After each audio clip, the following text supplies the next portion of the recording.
Hello everyone and welcome to another Red Valkyrie Presents. I am of course Shae the Red, sporting some slightly darker red hair. I'm sure none of you can notice at all, but I promise you, it's darker. It looks like you just turned up the warmth on your camera a little bit. I know, and I'm like, dude, I sat there and I was dyeing it like the box color. I was like, it's gonna be the same color as the girl in this campaign. It's gonna be perfect, and I'm all excited, and I dyed it, and it doesn't look that different. It does look a deeper red. Like you got the orange out. Yeah, for the most part, you know, it's a little darker. So not the color that I was wanting, but the color that I was wanting, I don't think that I can actually have and still be in the military. So no. You should be the red in our logo. Yeah, that'll go over well. God damn, she's not that hairy, Eric. Gosh, dude, Eric, you're so mean. Just, it's fine. I'm not so crushing. Not even damn. Gonna be upset. Did I get? Okay. Please, seriously. She might end up with like a hangnail, and that would be about it with Blousecroft. If I got in a fight with Blousecroft, there wouldn't be anything on my face because he's too short to reach it. Come now, please. Oh my goodness. How long did it take to get the blue makeup off? A shower. One shower. Not long. Anyway. I think it took her longer to unglue the skull cap than it did to get the blue makeup off. That was about equal time, I would say. Yeah.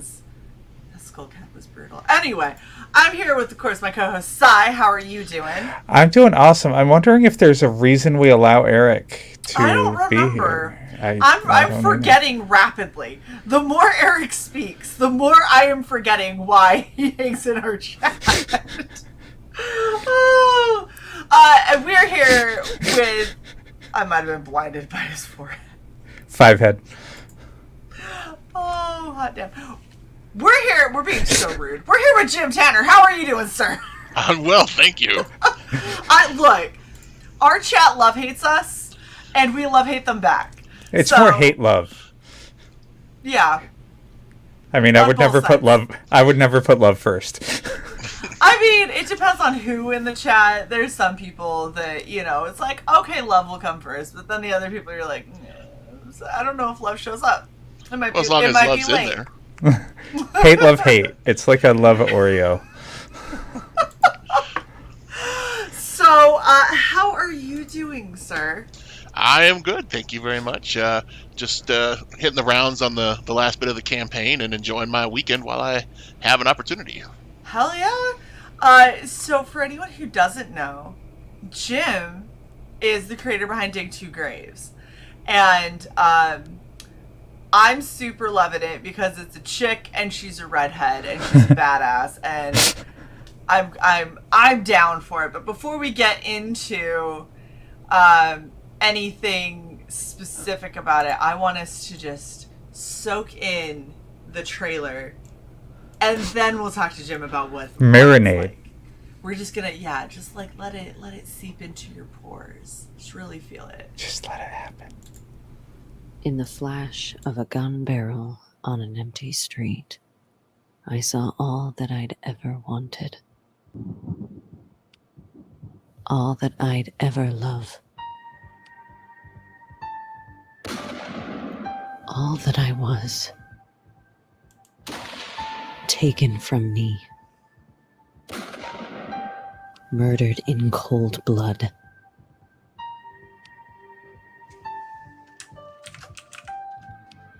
They'll beg for death before I'm done.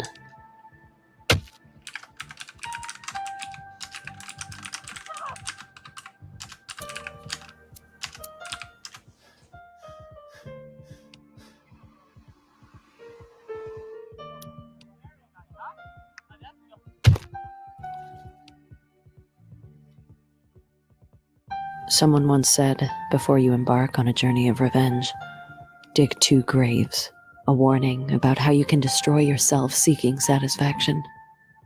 That implies you have something to lose. But if you've already lost everything, grab the fucking shovel.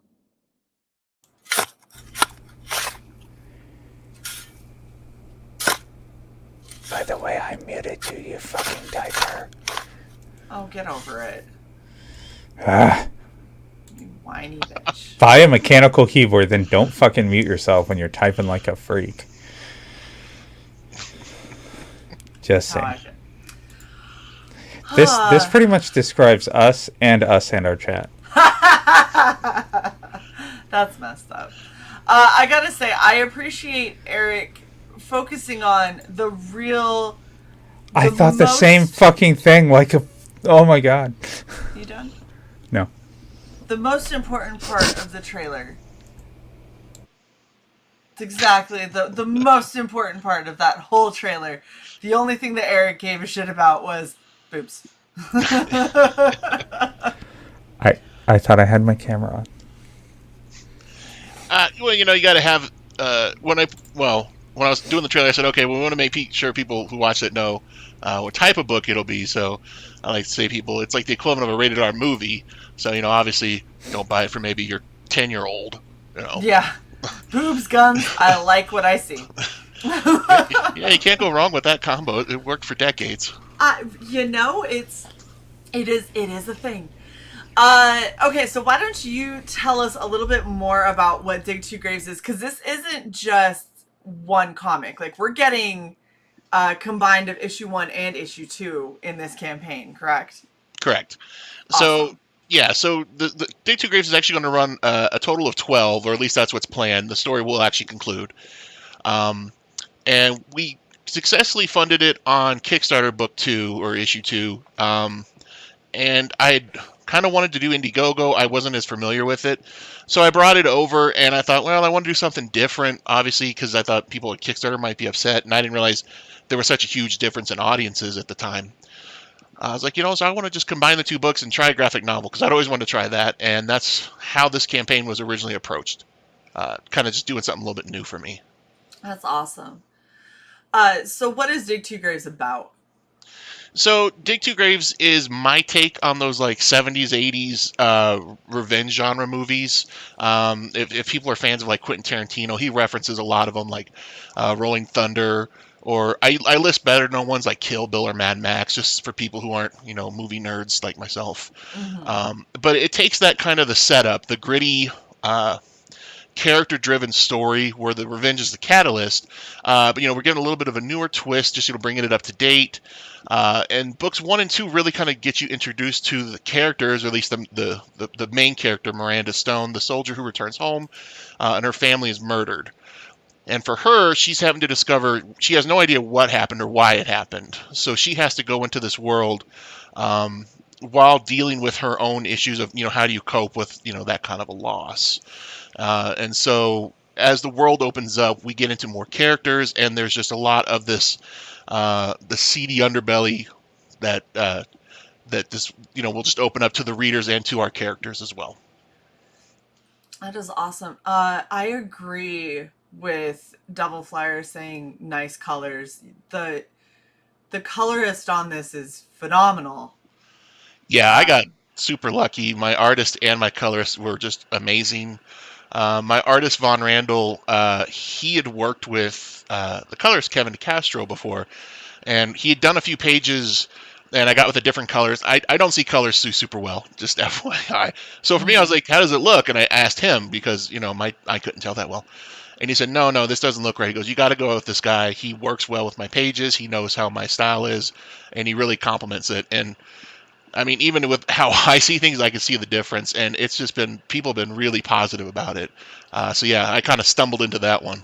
That's awesome. The thing is like in this page right here where you've got, the little band of light across your eyes and everything, there's so much texture in the way that they've done the skin and that kind of like light from within, which is a really difficult thing to do on skin. A lot of people just end up making it really flat.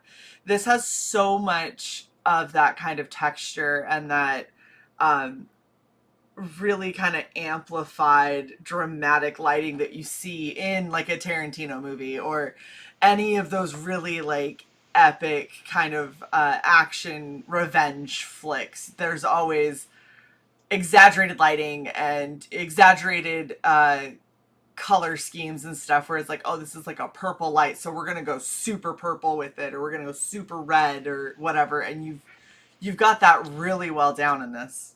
Yeah, hadn't seen a book like where the lighting, where you just see how it's just coming off of his left side and just how it highlights.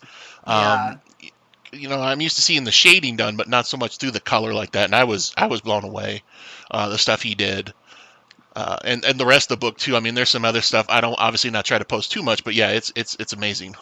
That's awesome. So Corvinus has a question for you. He says, hardbound, is that the same as hardcover? Because Google did not help him. So I probably just typed that in correctly, but yeah, the two tiers at the bottom, those are supposed to be like the hardbound or hardcover collection. So Awesome. they're not the floppier graphic novel version where you can bend it a bit. Those are supposed to be stiff. It's That's not. what Yeah, it's not floppy. It's You it's can rigid. knock on the cover. Exactly. Yeah. I'm good with words. Clearly. Yeah. I'm terrible tonight. But yeah, so that was the plan for those. So yeah.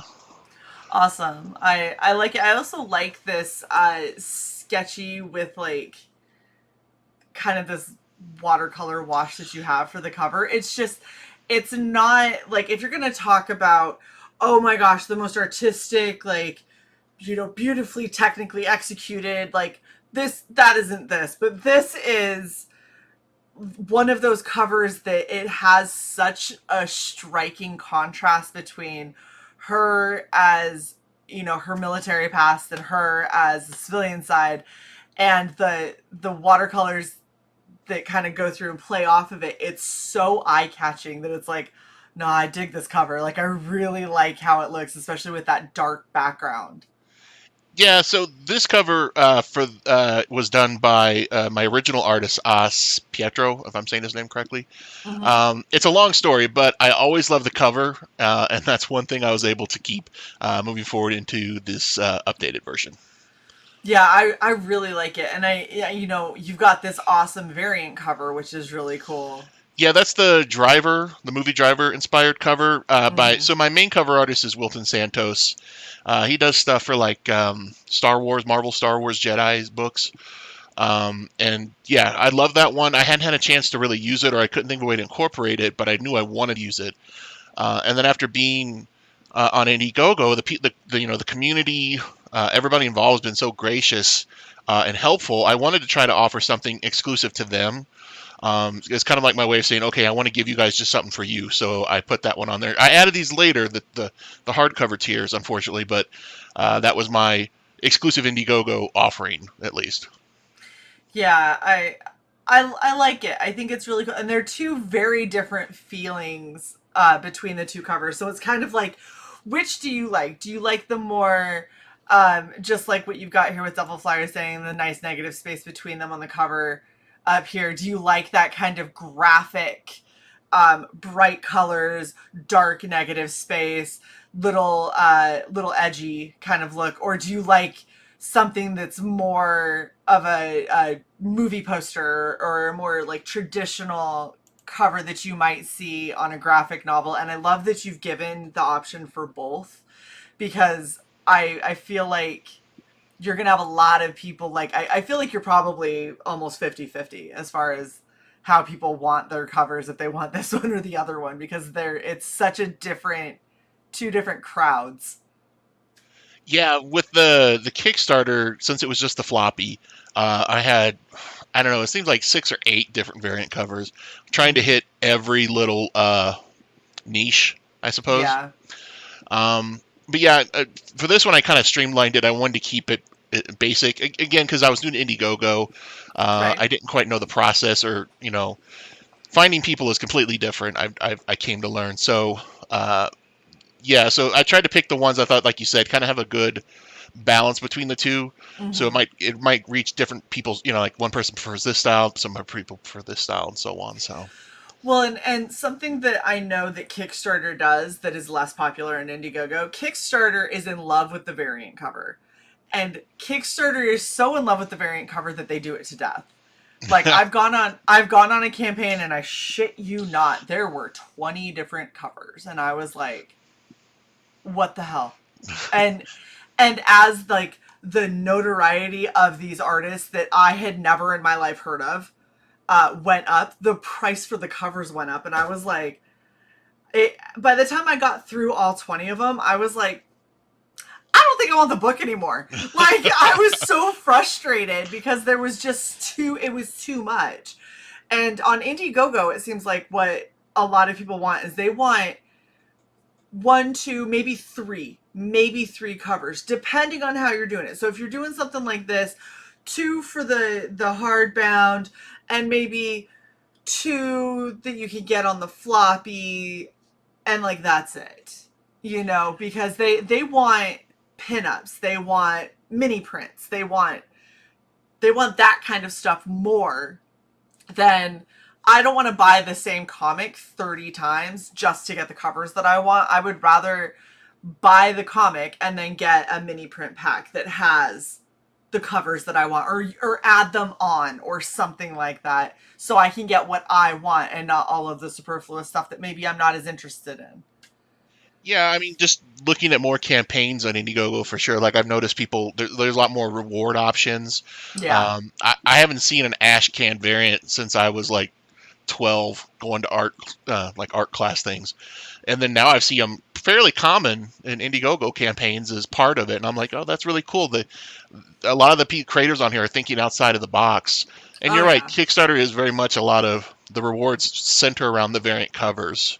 That's kind of their thing. So It really is, and I think that is where one of the big delineations is between like the Kickstarter crowd and the Indiegogo crowd. So like Kickstarter is usually more all ages, or more I hate to say it, but more like soccer moms and stuff. Like your everyday person who isn't necessarily into a niche is going to find stuff on Kickstarter because Kickstarter is better known. But when you start getting into these kinds of things where you have an adults comic and you have a very niche market of people that are like, oh, we really like action and we really like, horror, whatever it is. Um, Indiegogo seems to have like the specific niche where a lot of people go, and if you can get stuff on there, you're gonna have a lot of people backing, but they're going to not buy the book 20 times. Like that's a Kickstarter thing of buying the book a million times to get all the covers. Indiegogo likes to collect, but they like to collect things that they feel are like of value. So doing a hardcover and having them pick between two covers is more like that's the smarter way to go than if you did 30 hardcover variants and everyone would just be like, I'm just not going to back this now. and that was the other thing too. I mean, like I said, I had a lot of variant covers because yeah, I mean it's Kickstarter thing, so I'm like, well, I guess I got to keep up. I'm not going to be Brian Padillo pulling in $200,000 on my 23 variant covers he has. But Right. so when I was doing for this one, I'm like, what's the graphic novel? I'm like, I don't know if I want to do variant covers on a graphic novel. That seems like that might make things more complicated. So that's Well, and another it reason I raises kept the it down. cost for you. Yeah. That's the other thing is all of and on Indiegogo, especially with the crowd that we have for an audience, what we've noticed the most is that they want stuff that is going to not waste their money and not be a ridiculous like cost sink for the creator. We want the creator to be successful and to be able to pull at least a somewhat decent profit. And they don't want to throw their money away at a whole bunch of gimmicky stuff when they really just want a good story. So if you can provide a good story, and maybe you have an art bundle or you have some original art or something like that, I feel like that does so much better on Indiegogo, and it's so much less work for all of our indie creators than trying to track. I've got 20 different covers. I've got 5 of this one, 10 of this one, and like you have minimums on most of those covers that you have to purchase anyway in order to get them, which means what do you do with all the extra? I just make my wife happy and keep more and more boxes piled up. Yeah, of stuff. I'm like, she's I gotta take it "This to the is great." shows. Yeah. At least when I had Comic Cons to go to, I could say, well, I'm taking the Comic Con sale. Now it's like, well, eventually there'll be a Comic Con I'll go to. We'll go to another con at some point, I promise. Yeah, and see, Devil Flyers, he's right there. They do have their place, but the focus should be the story. It should be the book itself, not the 5,000 covers. Yeah, and if you want great art, stick it in the book. Don't. Yes. That's the other thing that I hated, is because Kickstarter will literally put them all on as covers, and that is literally the only way to ever get that artwork. Like, or if you posters like you do. Yeah, and that's the thing that I like here is you have. Do you want to get a bunch of this really cool art? Well, then we have a little tier that's just an art tier that you can just snatch right up and have. And do you want them a little bit bigger? Well, we got them bigger. Like, that is the better way to do it, I think, for sure. Yeah, and I mean, that was definitely, like, I was like, well, I got this great art, and I want people to have a chance for it. And since I'm not doing the variant covers, like you said, yeah, it's a great chance to. And I did the mini posters, and then of course what I call like the Comic-Con standard size posters. That it's pretty much, I don't know how it became the standard, but pretty much everywhere it is now there. So. Heck yeah. Frog G says, I'd say Dig 2 Graves is a good value. The artwork looks solid. The prices are pretty good. It's 84 pages, folks. So, and we're going to try to get that over 100. Obviously, 84 is with story. And then, we're going to throw out lots of good stuff in there. Like I said, more art, some concept. If we have like an amazing last few days here, I'm hopefully able to get maybe put some preview art going towards it. But we'll see how it goes. Thank you very much, Maverick Valor, for the $2 super sticker. For those of you who can't see the sticker because we can't show it, because why would StreamYard let us show super stickers? It's a foul little pair with the word cool. Hey, he's working out. He's doing his best. He does have a sweatband. That is true. He's a cute fat little pair. Now I want a pair. Right. So I love that one thing that I love the most in a lot of these, especially if you're getting a graphic novel, because a graphic novel, it didn't start there. There's a whole plethora of like concept art and first runs and things that maybe got changed, edited, tweaked along the way.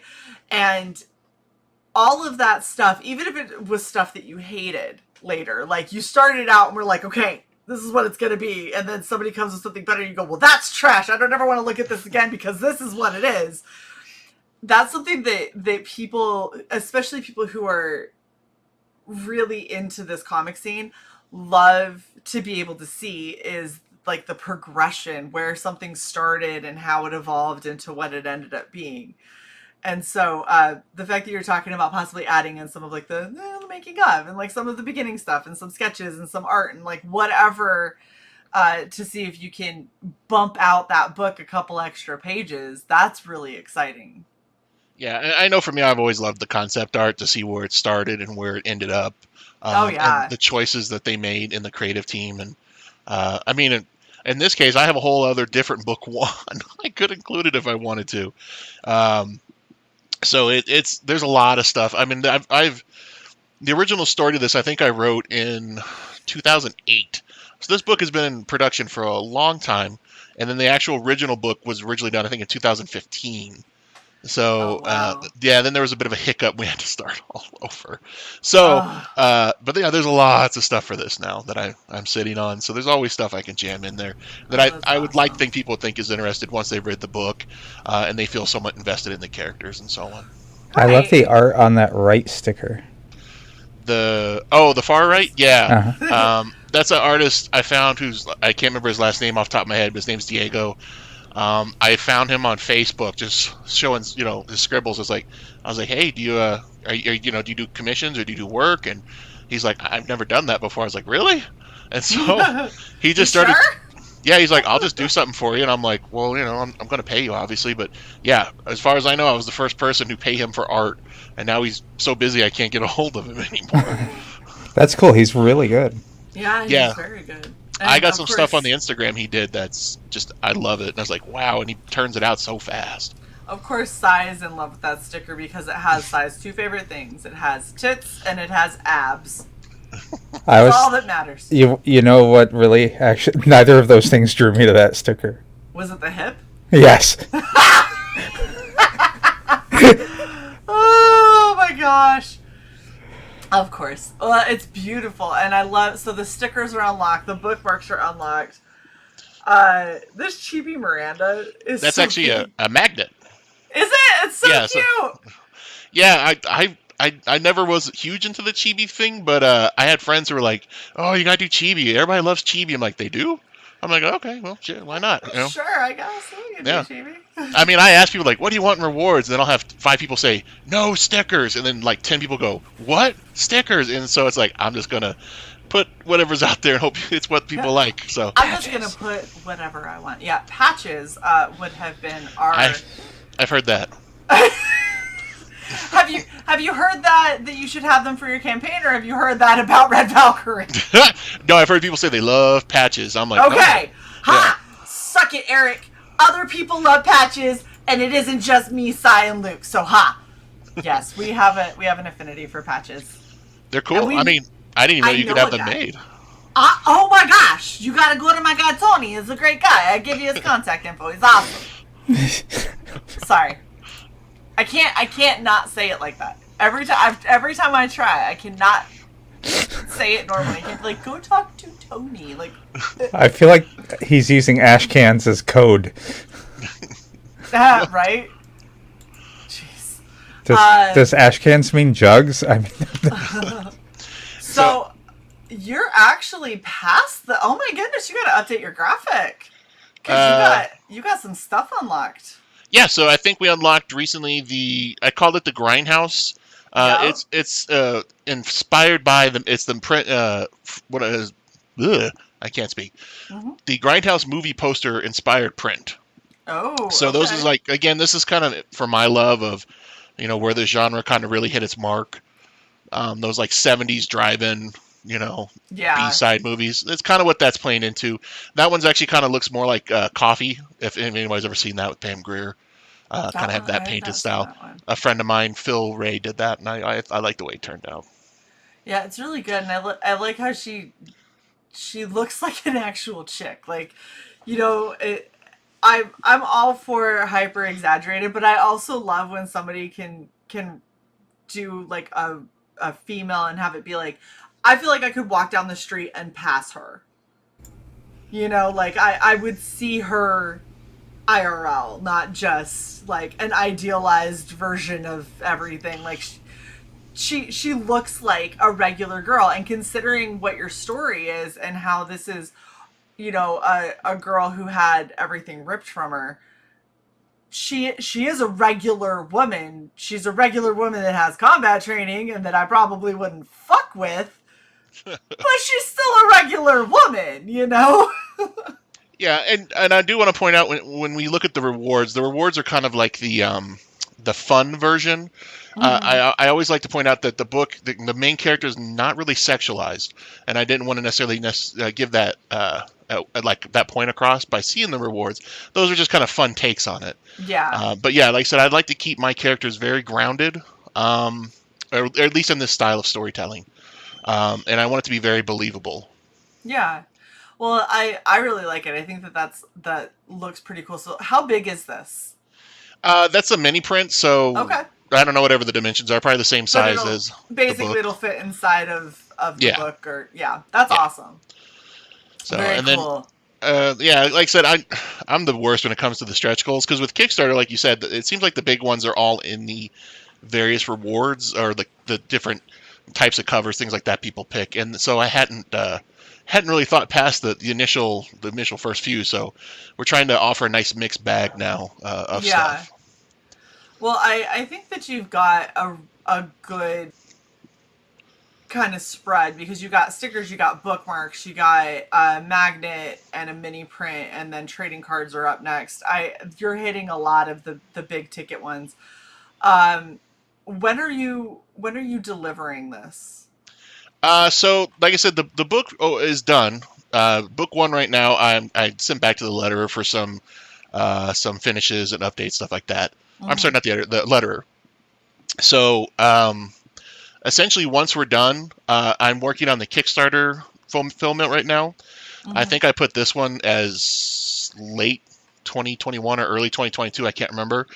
Just depending on how long it takes with shipping now. For the graphic novels, I get done locally from somebody, but the hardcovers are going to have to probably go further away to get done. And with the way things are going shipping right now, who knows whenever the hell I'll get anything. So the hardcovers are going to take a little longer to get to people. Yeah. But the others are looking like November 2021.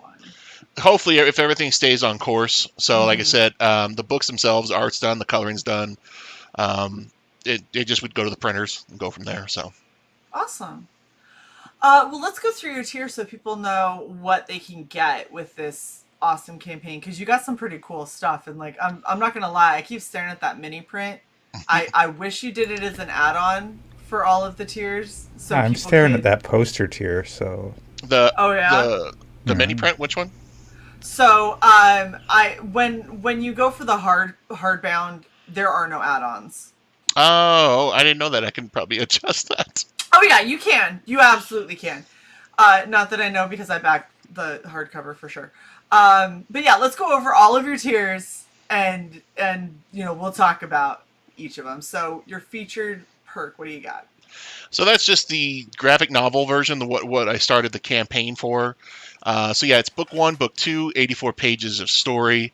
Like I said, we were keeping it pretty simple. So we have the graphic novel, and then we also included the print by Aaron Bartling, which was the one right below the pictures, like the close-up profile picture. That was one of our popular, a little bit further down.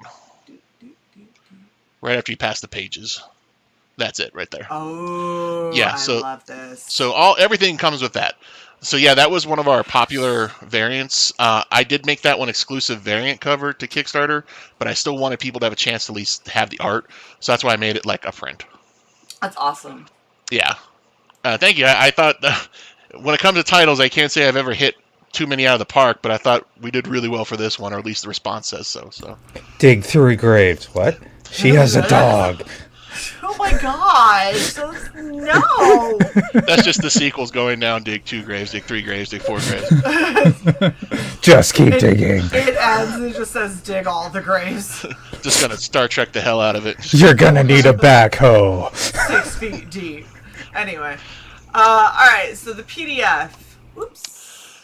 Go back. So I know, like I said, it's not everybody has money to get things shipped and printed and all that stuff, but I want people to read the story, so I want to try to keep that as economical as possible for everybody, because as much as obviously I want to make money to put towards other projects, I want people to read the story, like it, and then come back for other stuff that I do. The hope is wondering why it's going to ship so quickly. So are you not keeping this in demand? No, that's actually the plan. That was one of the main reasons I came over to Indiegogo, is because Kickstarter didn't have anything like that. Nope. They have something called like Backer Kit, but I don't think that's through them. No, Backer Kit is something entirely different, and that's part of your fulfillment thing. Yeah. But the Indiegogo in-demand store is one of the main draws to Indiegogo, is the fact that you basically can keep a storefront up as long as you hit your goal. Yeah, so that was one of the reasons I came over, and like I said, I knew nothing about Indiegogo, just from the few people I knew who had kind of done both sites. Mm-hmm. There was kind of like this weird taboo of like, you can only do one, you can't do the other. Like, people would get mad at you like you're trying to double dip on them. No, that's not the thing.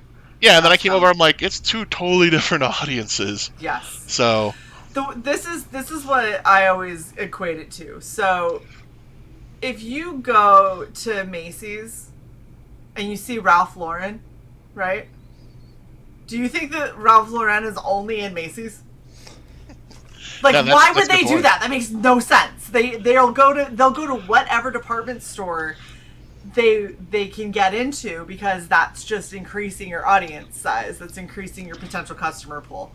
So as long as you're not going from one to the other and then not fulfilling on either, like, but then that's a problem with fulfillment and trustworthiness there. Yeah. People don't really seem to care, and if anyone gets mad at you for it, they're ridiculous and don't understand marketing at all. Yeah, it's odd, like I said, because there's other creators I spoke to, and they all had the same like thought, like they were gonna get like people get mad at them, and I was like, I don't know. But yeah, no, I doing this, it's been very eye opening. Like I said, I just assumed it was a different site. I didn't realize there was such a very dedicated audience to one or the other. Listen here, bitch. I'm sorry. I'm not talking to you. I'm talking to Cy. Everybody gets the reference. Shut the fuck up. You're such an asshole. But yeah, they're just two different sites. The big problem is some people have had issues with things that Kickstarter has done in the past to other campaigns, like taking them down because they said that they were violating terms of service when it was just a comic, so there's been things like that have happened in the past. Most of it, Oh my God, your comic has violence. Right. Like, how dare you show somebody punching a Nazi? And it's like, but it's a Nazi. Like, they're punching a Nazi. How are you not How about for this? it's a punch in a comic book? Where have you been for the last 100 years? Exactly. And like some people back when we're getting gate kept or whatever. Shut up, Dojo. Damn it. Stop. I told you, Shae. The chat is on my side. I'm definitely learning the. I was really out of the loop when I came over to Indiegogo, and some of the shows that were on, like, kind of catching me up to speed. I'm like, wow, I've never heard of any of this. Yeah. Well, and the other awesome thing is you can extend for a total of up to 60 days. So I did that too, and I was like, I didn't have anything. Like, I think the first week or two, no backers, anything, because what works for Kickstarter does not work for Indiegogo. Getting the word out, I learned very quickly. I'm like, man, this is going badly. So Indiegogo, here's the main rules that we've noticed. Never do a soft launch, which means always find a channel and do a launch party. Yeah. That's one of the best ways to get the word out there. It also builds hype live because people start to see the number go up. So first off, people are going to fight for backer one because it's bragging rights. And then people are going to want to be, well, I got in the first 24 hours. Where the hell have you been? And more bragging rights. or we want to try to get it funded in the first 24, or let's see how many. Of that, or let's see how many stretch channel, goals we can unlock on whatever channel. Yeah, and we have channel rivalries, so like us and Bancroft go back and forth sometimes. No flaccid launches. We don't like flaccid launches. Always launch hard. I feel like that was my launch. It's okay. Everybody learns, right? It can't go anywhere if it's flaccid. I mean, it just sits there. Flops. It just flops around. It was just breezing along in the wind there.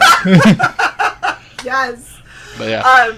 But yeah, and like, so as long as you've got, like, go to a channel, have a launch party, that helps a lot. And then obviously, one of the big things on the Indiegogo scene is that it doesn't really matter how good your book looks if they don't know you.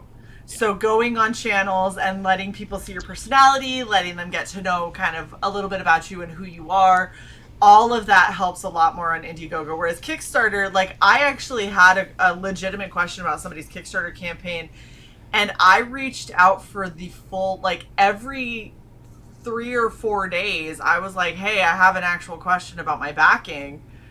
And I never once got a response from these people.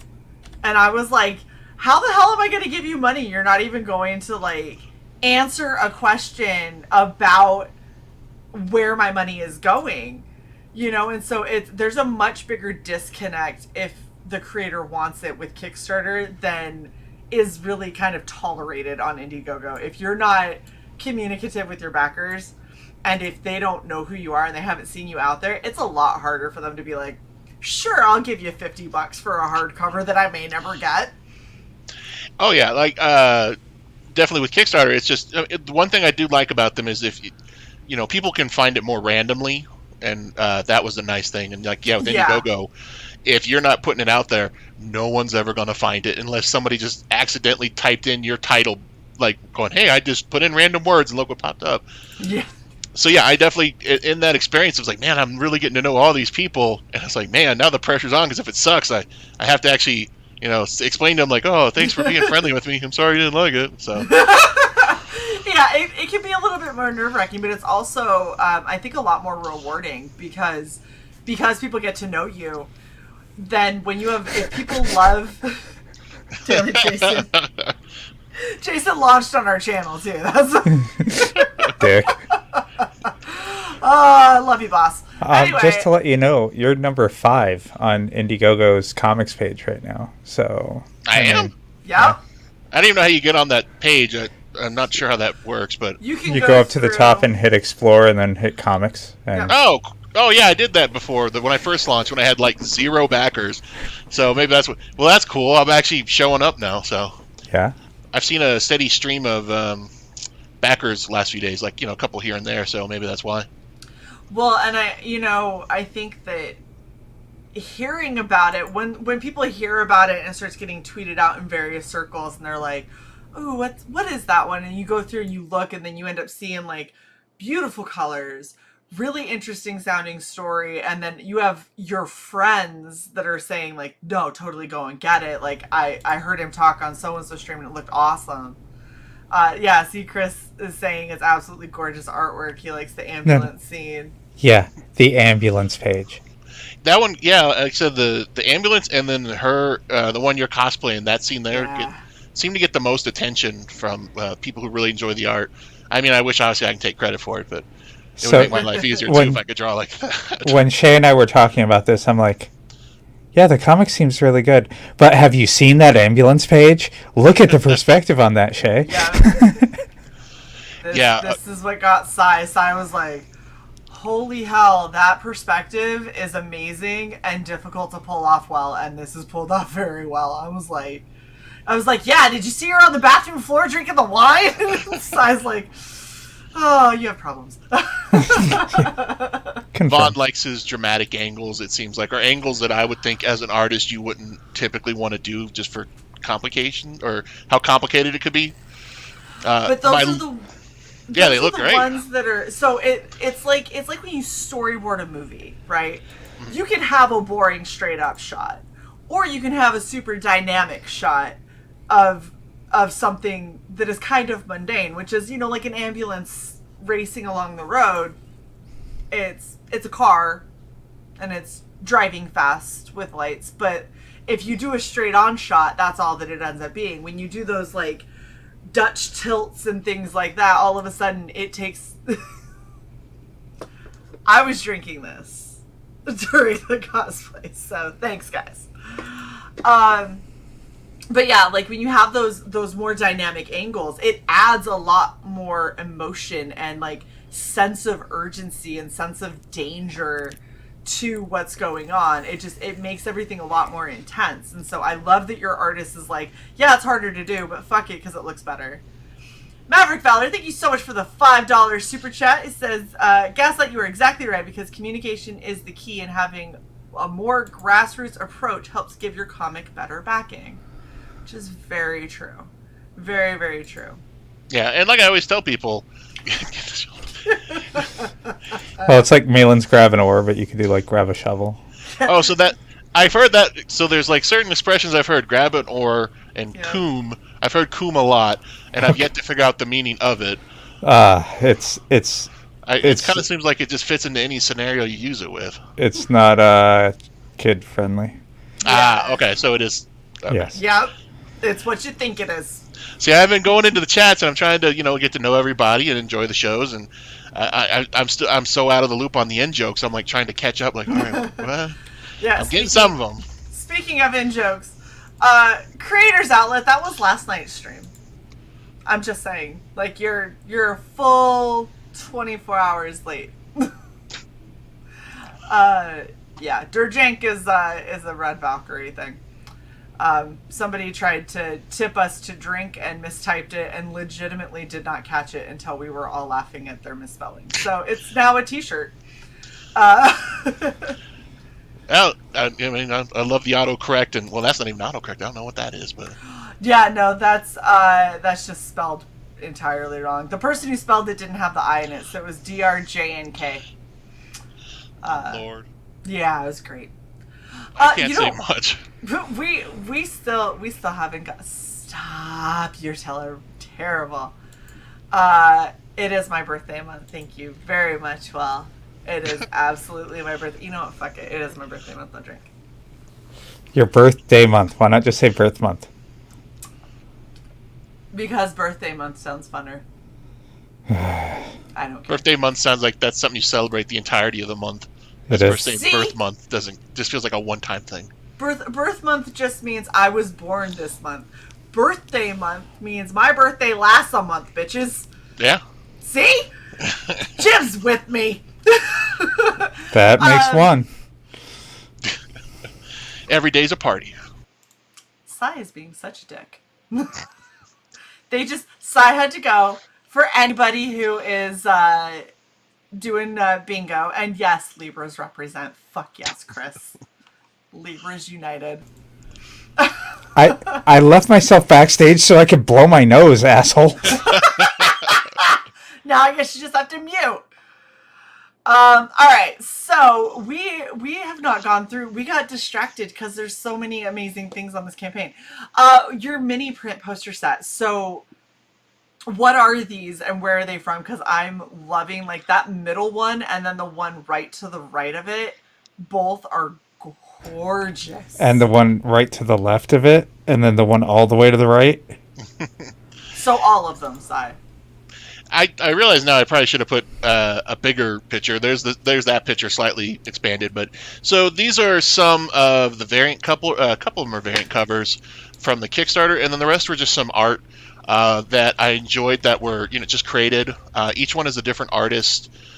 When I reach out to them, I pretty much go, hey, this is the character, this is the book, do your thing, and they give me their take. So that's why you have. Here it comes. Yay! Maverick Valor, thank you so much for the $20 super chat. You are awesome. It says, happy birth month at Gaslight. Thank you! Yay, birth month! I appreciate it. Is it the dancing taco that everybody sees, or is that like Yes. the peach pear one? Nobody got to see that. No, the dancing taco, and so there's another site called Streamlabs, and they help you with like displaying super chats and stuff like that automatically if you pipe your stuff through OBS, which a lot of Twitch people do, and we're also on Twitch, by the way, guys. Yay, Twitch! This show right now is also on Twitch. So I decided to set that up a couple days ago, just so we would see that visually represented without me having to click it. So Very cool. yes, it's the taco dancing is just a bonus. Bonus Angry taco. But yeah, I love that you have it as a mini poster set, and then you have it at 11 by 17. That is awesome. There. Oh, there. Yes. Yeah, so like I said, it's a nice mix. The far left is it's not anime, but animated kind of, or animation style, very colorful, Little fun. Cheesecake, but really Yeah. cute. And then the artist or the colorist was different. She's like, I decided to go purple hair, and I'm like, you know what? I like it. Go. Gee, Do it, sure. Yeah. gee. I wonder if anyone likes purple hair. Nobody. I've never seen it before, personally. No. The middle one is an artist I've worked with, Vincent Venticola. He does like a portrait style like that, and he's done a few for me, and I've always loved his work, and I always pretty much want to get that out to everybody as many chances as I can because that's one of my favorites he's ever done. But yeah, and then the rest, like I said, like the action one, the one on the right of the middle is from an artist named Nathan Surdsey. He's been doing a lot of variant covers for DC recently, and he has a very distinct style where he kind of gives them that same look. Lots of tattoos, typically. And I was like, we'll make sure she's smoking, because I don't know, I can't smoke anymore, so I make all my characters smoke so I can live through them. Nice. So, and then Make her vape, like all of us pussies that gave up smoking. So Hold on. I have to vape real hard in the mic. So I make my character smoke so I can enjoy it that way. I'm like, that looks good right now. Oh, yeah. That's probably really satisfying. Yeah. But it'd be nice to have something other than a toothpick right now. Well, and so like the center one that you have, that's dead center, I love it because it reminds me so much of like a movie poster, or it almost kind of has like a Star Wars movie poster kind of feel to it, where... You know what it is? She looks like she would be the heroine in a samurai movie. Yeah, kinda.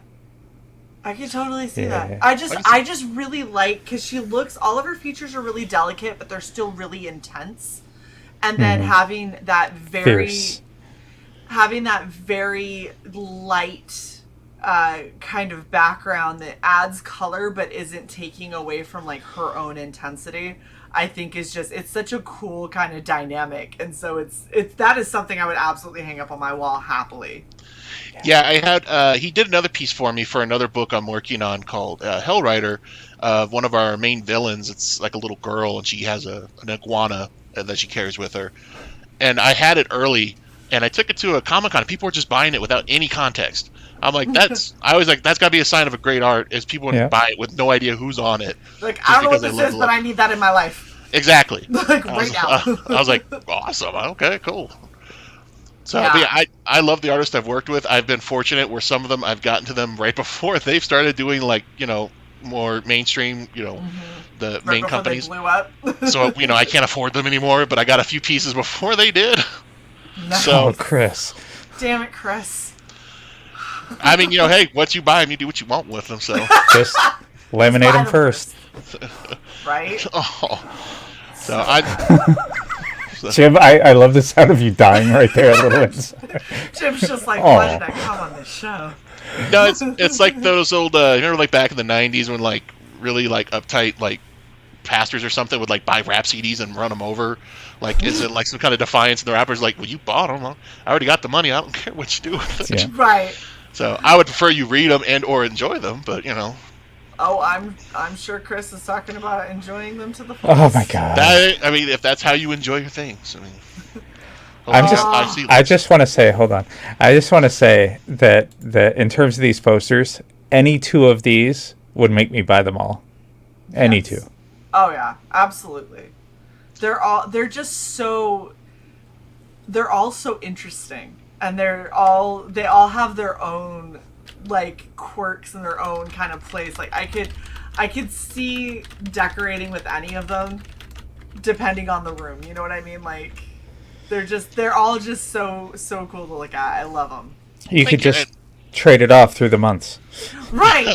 You'd be like, well, we're into February, so we're going to have purple hair version. And, now it's March. I feel like we need a more action-y kind of thing. And, April, and so, just kind of something soft. I'm glad, like I said, I was hoping to get enough to represent a good variety of different styles, so you didn't feel like you were getting the same thing each time. Yeah, Chris said I backed this project weeks ago. I'm in love with the art direction and the gritty synopsis. That is definitely a draw for me as well. I think it seems so cool. And the fact that you're doing mini posters for 15 and 11 by 17 posters for 30, and you're getting all 5 that's an insanely good deal, guys. I was going to ask that because all it says is set, so I just wanted to make sure. Yeah, so basically when you back them, you're that tier, you get all those posters. Okay. Yeah, so Damn. each one. Yeah. You get 5 11 by 17 posters for $30, guys. That's like $12 a page. Oh my gosh, we're doing Jason math now. Oh, heaven help us. All right, and then of course we have the hardcover. So we've got the standard kind of version that you picked for your graphic novel for Indiegogo, and then we have the variant. Yeah, so like I said, that was my I wanted to give something exclusive to Indiegogo, so not just the hardcover. I put hardbound, but yeah, hardcover. So that variant I won't use anywhere else for anything else. So the Indiegogo crowd, get that out for them. So like I said, I've been super thankful for everybody who's reached out, offered help, and it's a very welcoming and giving community for the Indiegogo scene. Thank you, Si. You're welcome. So many dick jokes in this one. This is just ridiculous. All right, so then we have Cameo in, I'm assuming, book 3? So I think I put in a future book, most likely it'd be 3 or 4 or 5, I would assume. Okay. So I've written out, like I said, it goes to issue 12, but the next few issues are written and then either written out with editor or written in like a rough form, or it'll eventually go to editor. But when I write characters, I write some loose for this perk. So that way, if somebody actually, because there's two, there's one where you have a speaking role and one where you're just in the book. But at least you can kind of say, if you're paying for it, like you can say, I want to be a bad guy, so I can kind of work you in that way. Or you say, I want to be shot, work you in that way, because certain characters are open for interpretation when I go back to finalize them. So. Gotcha. Yeah. So for $250, you can be a character. For $500, you can be a character with lines. Yeah. Are they only showing up in one panel, or are they showing up in potentially a few, story permitting?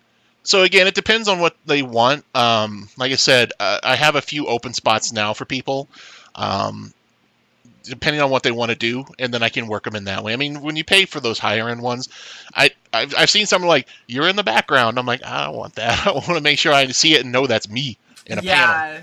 So I would say, I don't know, I can't guarantee how many panels for sure, but I would say that when you see it, you'll be like, yeah, that's me. Okay. And when people see it, they'll be like, yeah, they know that's me. Yeah, I like that. I think that's good. All right, so now you have the Dig 2 Graves with an 11x17 commission. Yeah, so these are the ones where you get the book. I think we did the hardcover for these. And then the 11x17 from Vaughn. What is that, like pencil, marker? The artist trade talk that I'm clearly not on, down with at the moment. But yeah, looks like inks and Copics. Yeah, thank you. I couldn't think of that word to save my life. No problem. I got you. Yeah. So he'll do those. Those may have a slight delay, only because I've heard recently Vaughn's in the Philippines, and I guess there's some kind of weird no in no out on mail at the moment or something. He said because we were going to add physical pages that he had drawn, but he couldn't get them to me because of that, and I'm like, oh. So there may be a slight delay on those tiers, but nobody's backed him yet, so it's okay. But if they do, it may take a couple extra months depending on what happens with all the post offices around the world right now. Well, and I think as long as it's communicated and upfront, then that's not really a problem. Like, you'd still get updates and photos of it, I'll make sure you at least know what's happening. Yeah. So. And then of course you have the same thing, but with the variant hardcover. So if you don't want the regular hardcover, you can get the variant hardcover, both of them with commissions, which is awesome. Yeah, I think we throw everything in on those. Like, you get the posters, you get the books, you get the, pretty much everything we have to throw at you, you'll get. So I mean, if you're going to back one of those high end ones, I mean, I know most campaigns have them, but I'd like to know, if somebody does it, we're going to give you everything. I mean, if I got it in the kitchen sink, it's going out to you. So. Yeah, absolutely. And Chris says if he didn't have a face for radio, he would jump on the 250 tier.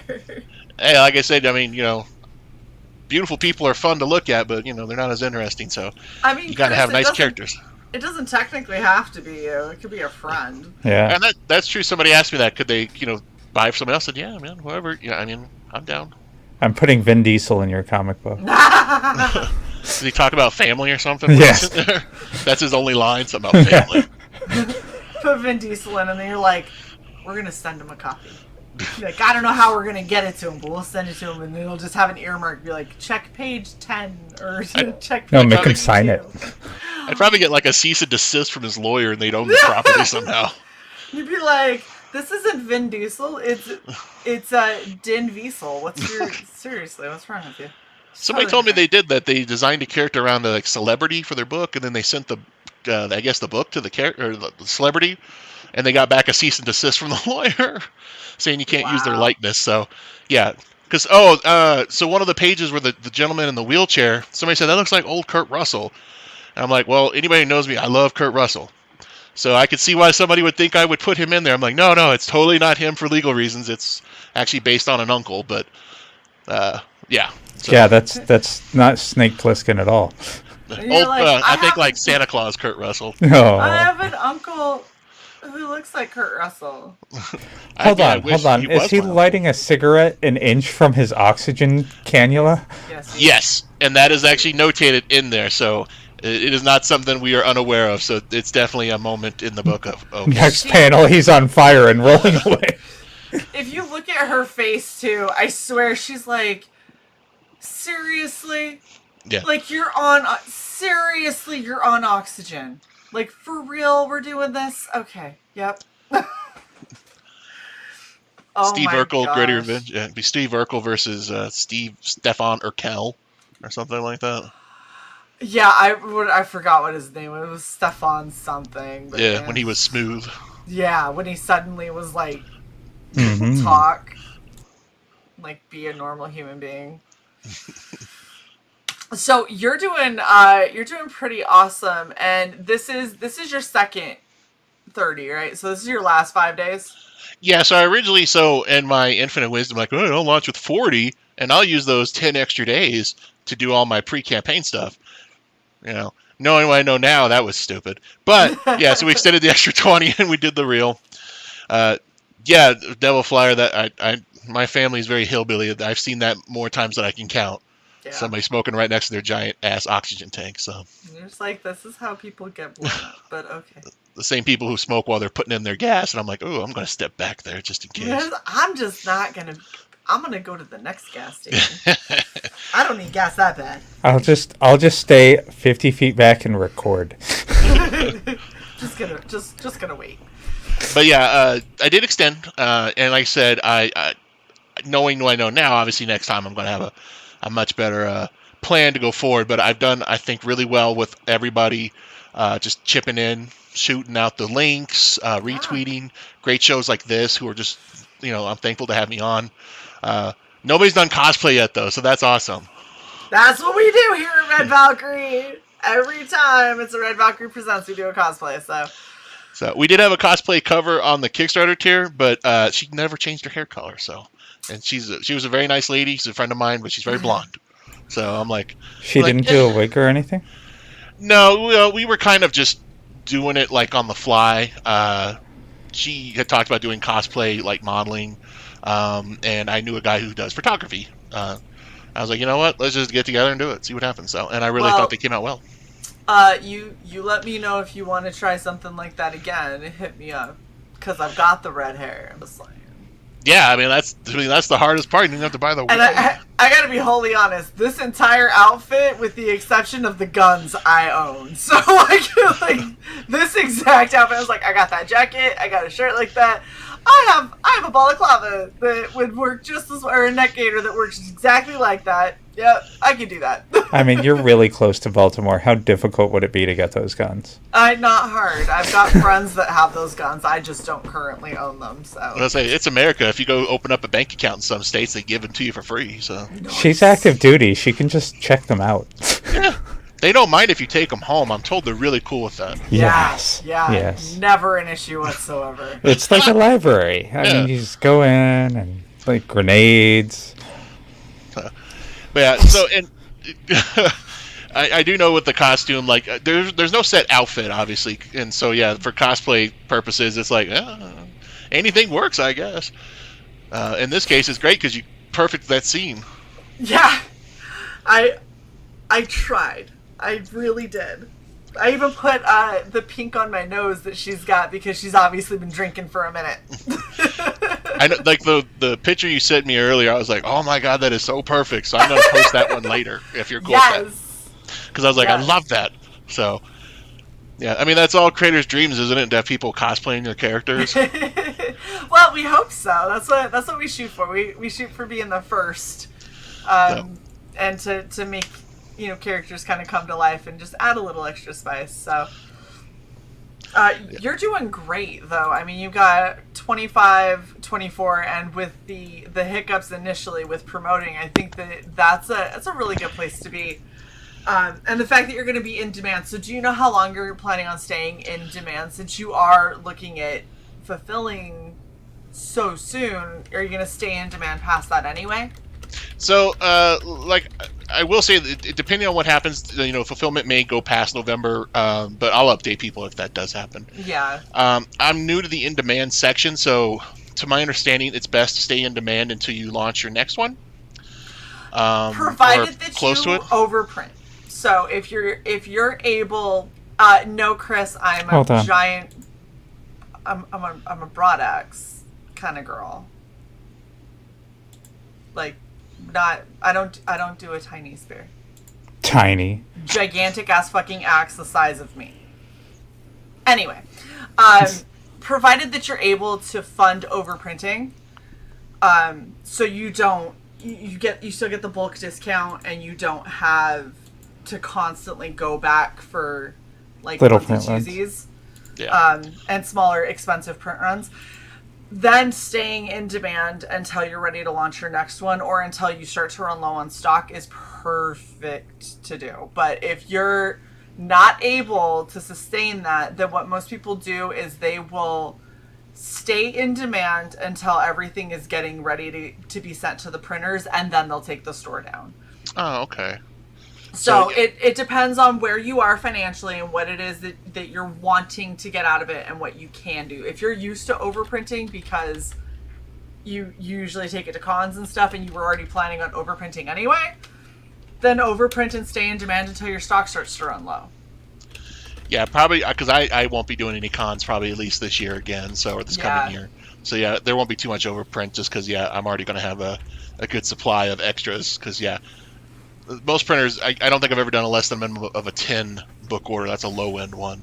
So they've always got those few odds and end ones. So, but that's good to know. Like I said, I'm looking forward to see how that in demand works, and then I'm definitely looking forward to the next campaigns with what I know now, building the audience ahead of time and getting the word out with signups and all that stuff, and launch shows and stuff like that. Absolutely. Well, let us know when you're ready for that next one, and if you need a place to launch. To give you an idea, we book about a month out. So when you are kind of kicking around a date that you're thinking of and you're about a month away from it, make sure that you hit us up, because we are booked out right now until November. You can also do your mailing list on Indiegogo for up to 6 months from the time you hit the button to launch your mailing list. Yes. Well, no. From the time you hit the button to create your mailing list. Yes. So if you do a mailing list to that's the equivalent of the Kickstarter Notify Me on launch, except it has people go through a couple extra steps where they verify that they did mean to subscribe to it, which usually returns a better percentage than Kickstarter does from the Notify Me. But that's kind of how you get the word out about this is the next book, this is what we're thinking of and everything. And do that. I always tell people plan to have that for about 5 months, because a lot of people have waited until that 6 month and have been wrong in the download day by days, and have Indiegogo will just delete all of them. So if you don't launch or download the list before that 6 month period is up, everything will go and you'll lose all of them. So putting it up, and then at about 5 months or so, really nail down when you're going to launch, and make sure that you start regularly downloading that list until you're ready for launch day. Oh, okay. That's good to know. Like I said, you start making notes for going forward for sure the next ones. So. Well, this is what we're here for. We're given that kind of advice and answering questions and stuff. So if you have them as you start moving forward, feel free to hit us up. Go back and watch previous videos. We also have a preview show that we occasionally do when people aren't launching 20 campaigns at a time. And that's where we bring people on for very short segments. and we do like You have like 6 a or 5-minute pitch. yeah. Well, what do we do? It was Is it 5? Mm-hmm. Wow, Because we're harsh. It's like a 32 hour long show, and we would cycle through 6 to 9 ish people. So it was 5. Like, I would watch it at the 5-minute mark, and that was like, you could be mid sentence, we were cutting you. Oh. But usually people don't, since they're in their pre-launch, they usually don't have a lot to show, so it's mainly just talking about it and showing a couple of pieces that they might have, if anything at all. Yeah. So it's more just to let the audience know it's coming, this is what it's about, this is tentatively when you're thinking about launching it, and here's the it's sign just up, so here's the sign up. So it's to generate hype and to funnel more people to your sign up page. Yeah, exactly. Yeah, I did one of those 5-minute pitch shows with Peter Samedi. Thank you.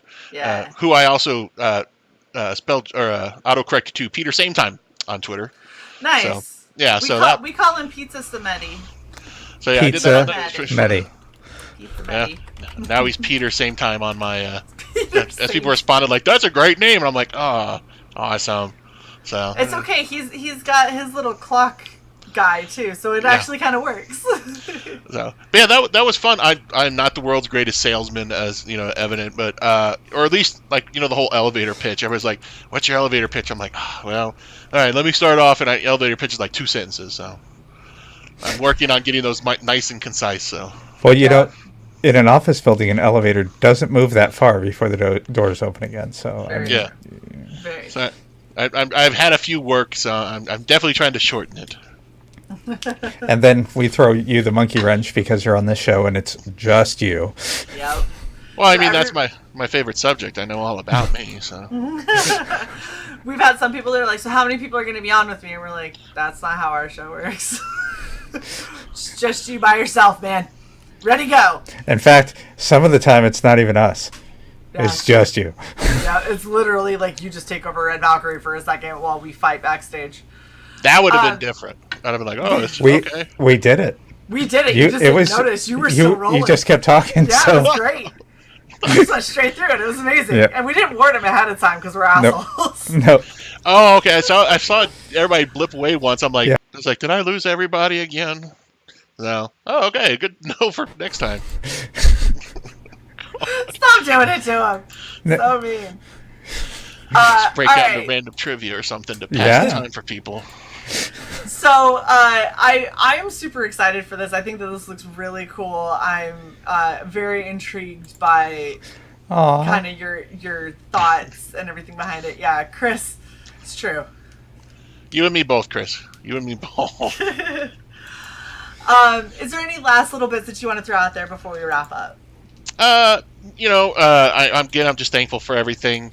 I did have somebody mention the other day, like they asked me a question about if I was concerned about how the book's perceived with all the current shows and stories that feature like female-led, like John Wick-esque assassins. And I did want to say for anybody who's curious, one, I started this book in 2008, so I was way ahead of those trendy-ass shows. So I'm just slow, but I beat them on that. And two, unlike those, the character is very human. So she is not John Wick, and she will has not be flaws. Yes. So she is not somebody. She's not going to be Atomic Blonde. I love those movies as much as anybody. But yeah. My character. The story is very, very dark at times. It's that's why the old '70s gritty is very much in place here. So I hope. Does she have an arc? I mean, I hope so. For my sake as a writer, but.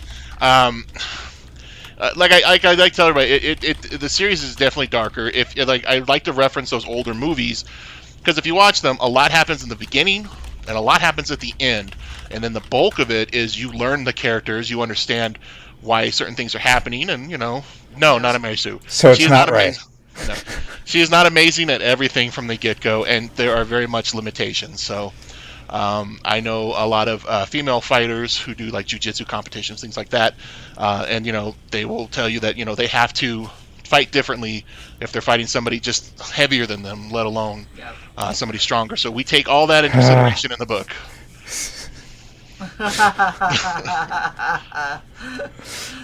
Well, I'm really excited for this. I think that this looks like it's going to be really awesome, and I'm so happy that we were able to get you on. So thank you so much for joining us, Jim. Thank you for having me. I really appreciate it. It's been fun. No, it's been awesome.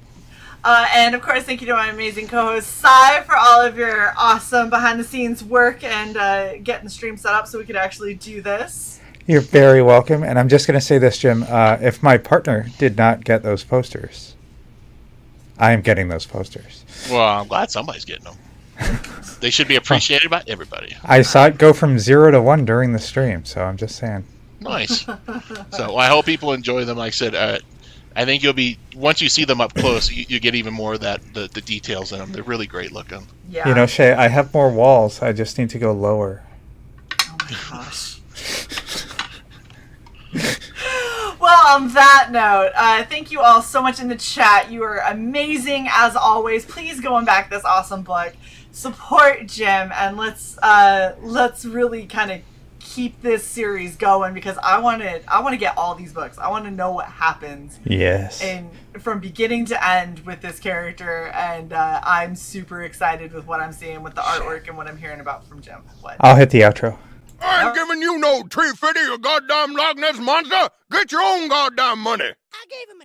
She gives him $1. I thought he'd go away if I gave him $1. Well, of course he's not gonna go away, Nelly. You give him $1, he's gonna assume you got more. That did not appear to be our outro. Everybody have a fantastic day. And we will see you guys next time. Catch you later.